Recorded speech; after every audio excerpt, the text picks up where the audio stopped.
This video is on poverty, how the impoverished are punished financially.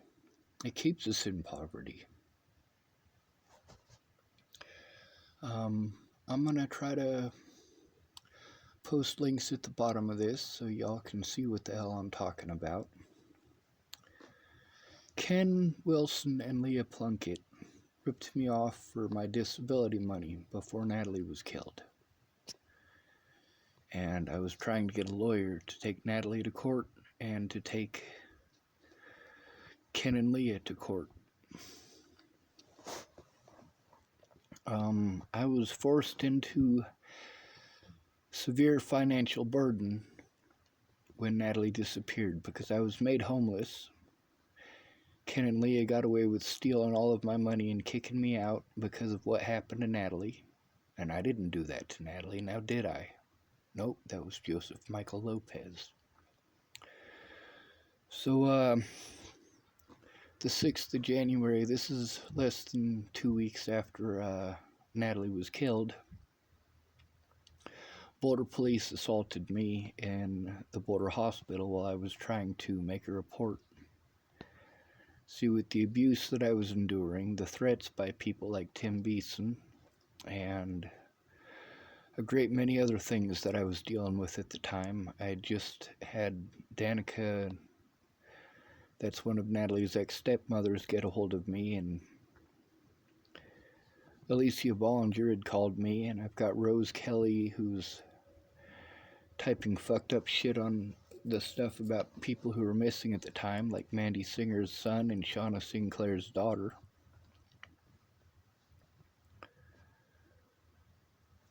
If you want to know why Shauna Sinclair didn't come forward about that, you'd have to ask her. If you want to know why Mandy Singer hasn't come forward about that, you'd have to ask her. Of course, you can look on her Facebook back when all that was going on. Yeah, her son was missing. But the thing is that the financial burden that it put on me to be assaulted by the police and to have court dates that I had to go to over and over again, that is the worst thing when you're homeless. You already know what's going to happen. You're going to get railroaded, and that's just how it's going to be. It's more so if you're a unattractive male, then you're definitely going to get railroaded in court. The public pretenders aren't going to do their jobs.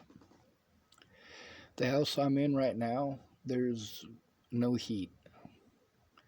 There's no fireplace, there's no hot water heater, there's no stove. I mean, this is poverty.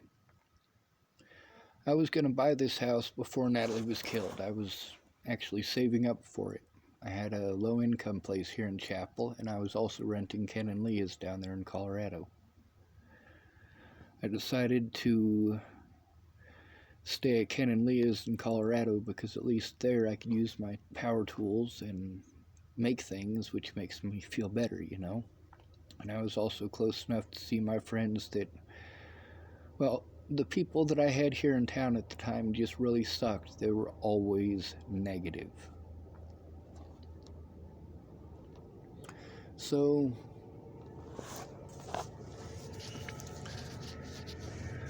as far as poverty goes, I'm going to show you guys the two places that I was at before Natalie was killed, or before they found Natalie's killer. I'm going to post those links at the bottom. One of them I'm going to post up Officer Waylon Lolatai, so you know who he is. He's the officer who assaulted me January 6th. The other one I'm going to show you is Clearview Behavioral Health. The police and the public harassed me, threatened me, assaulted me to the point that I attempted suicide because I couldn't get anyone to come and actually help how I needed. Nobody had the time. Nobody cared enough to go in with me. And although lots of people have said that they would over the last couple of years, nobody has actually followed their word to do so except for Molly Smith. That's it. Pause this for a second. There's this dude, Mineshaft.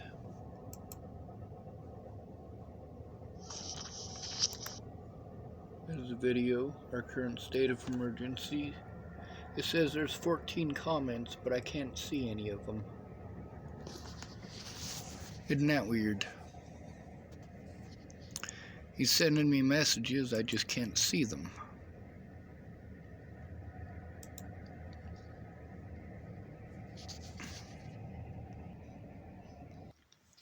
Let's take a look at this here.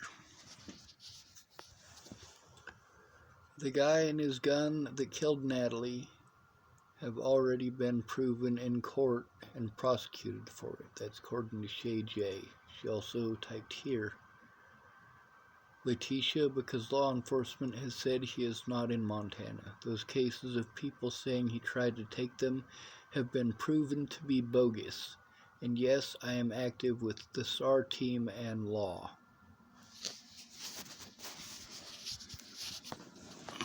I can't tell if it's zooming in or if it's blurry. I'm sorry, it was recording from the front of my phone. So, let's go over to Messenger here. We're going to go to Kenneth Grable.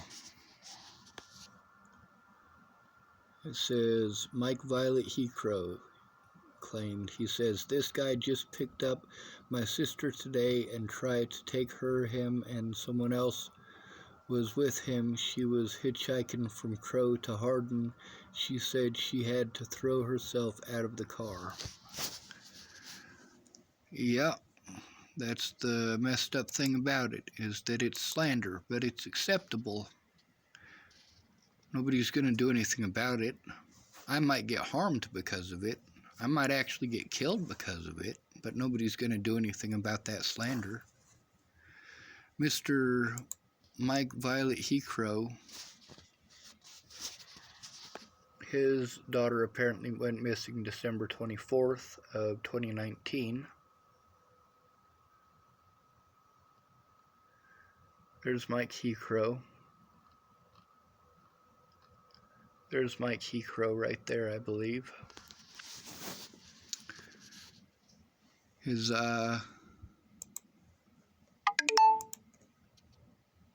sister apparently wanted to slander my name, and he wanted to slander my name.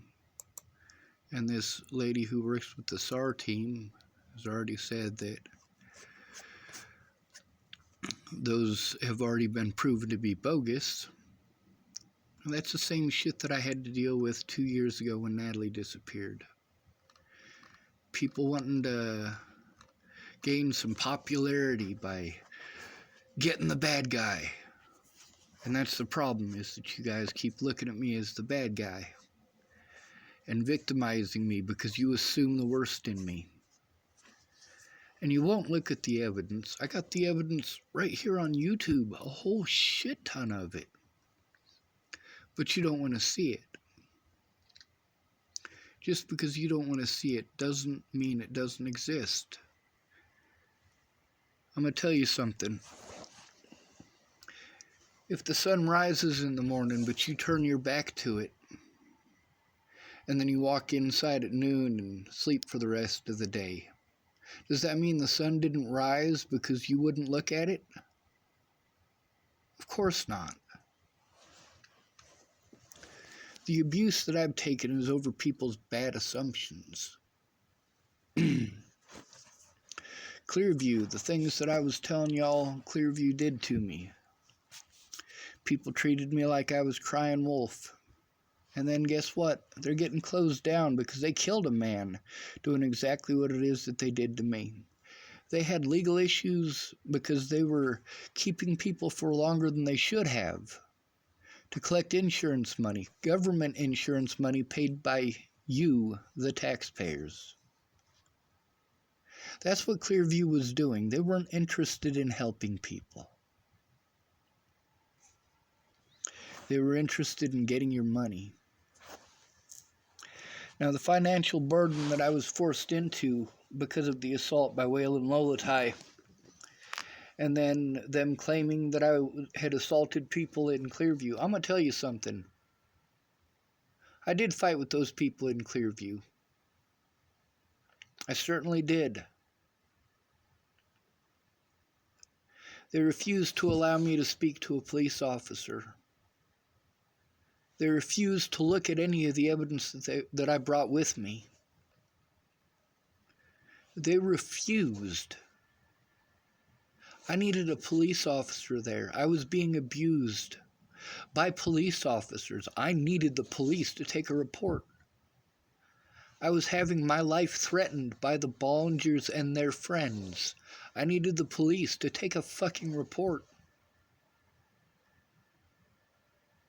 Instead, I had the staff who decided that they were going to scare me while I was in the timeout room, and I was calm. I was trying to hide myself under a mattress, first of all. They wanted to force drugs into me, and there was no doctor there. No doctor there. They just decided they were going to drug me. And then they didn't like the effects of me being drugged. See, here's the thing. They injected me with mind-altering drugs. Mind-altering medications. And the fact is, when they did that, it fucked me up severely, and it didn't take long. And I was still screaming because I needed a police officer there. And they thought it was funny. At that point in time, as scared as I was, all hopped up on adrenaline, plus the drugs that they had in me, and now they're laughing at me for trying to get a police officer. Yeah, I can't control myself under those conditions. Keep those fucking drugs out of me. Get a fucking police officer there. But the number one most important thing to remember is don't put those fucking drugs in me. When somebody is trying to get a police officer to take a look at this evidence, a police officer needs to fucking show up and take a look at it. Drugging someone for trying to get the police to do their fucking jobs is so fucking wrong. And then there's the fact that I had to go back to places where I was being abused in order to try to get the help that I needed. So I'm spending all of my money in transit going to court dates where they're just postponing it. And I'm spending it to go see public pretenders who either aren't showing up, most of the time aren't showing up, but it's always on a different day than my court. And then they want to set me up to go speak to an investigator, and literally not a single one of those investigators showed up. But I went there anyway, and did they tell me that they were canceling? Did they tell me that they wouldn't be there before I spent the money to go see them? No, they didn't. By the end of January, it was costing me $600 to run around to all the places that they wanted me to go to every month. And my disability money is barely over $600. There's no way in hell that I can do all of these other things that people are telling me to do. People are like, you need to sue the media, and you need to sue these people, and you need to sue those people. No, I can't. I don't have the time to do that. I don't have the money to do that. And when I went in to speak to the police to try to make a report, you know what happened? I'd either get threatened with being arrested, or they'd put me on suicide watch to try to make me look crazy. And yes, that'll drive a person fucking crazy. Yes, I do need mental help. I fucking do. But I can't get that mental help being all tied up in the courts. I can't even make it to a fucking appointment if I did have the money for that. I don't have a vehicle. And all these people who want to be pissed off that I told their stories, at least I told the fucking truth. And I understand why these people are backtracking. They don't want people to know that they fucked up. Well, guess what? I don't give a shit. I admitted where I fucked up.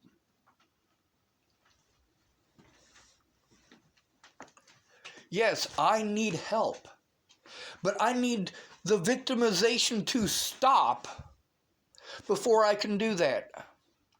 When you're getting mugged and raped, yeah, that is not the time that you're able to get the help that you need. You are still in the process of being mugged and raped. And what I have been through is worse than being raped. I know because I have been raped.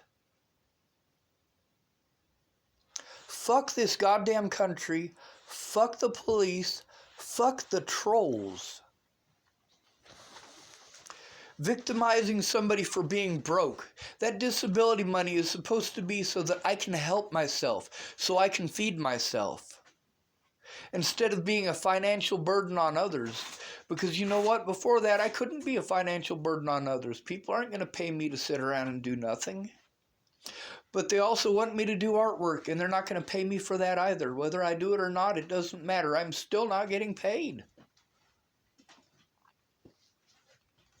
At least in the jails, I got paid for my pictures. They paid me with ramen noodles. Did you know there are people in jail who will literally beat you up for a package of ramen noodles?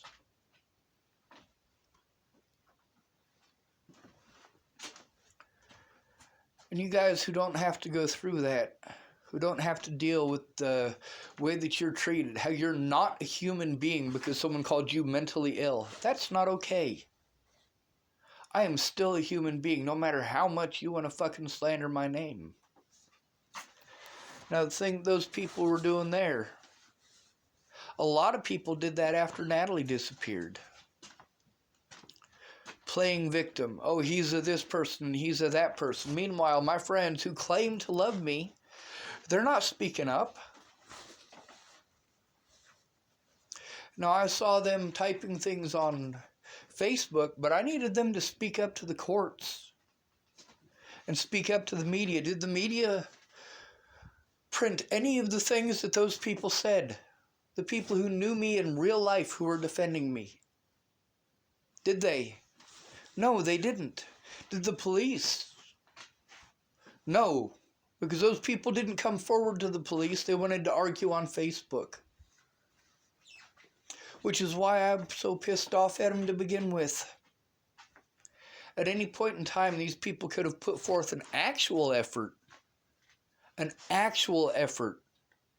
tell the truth. Miss Peaches claimed that she tried.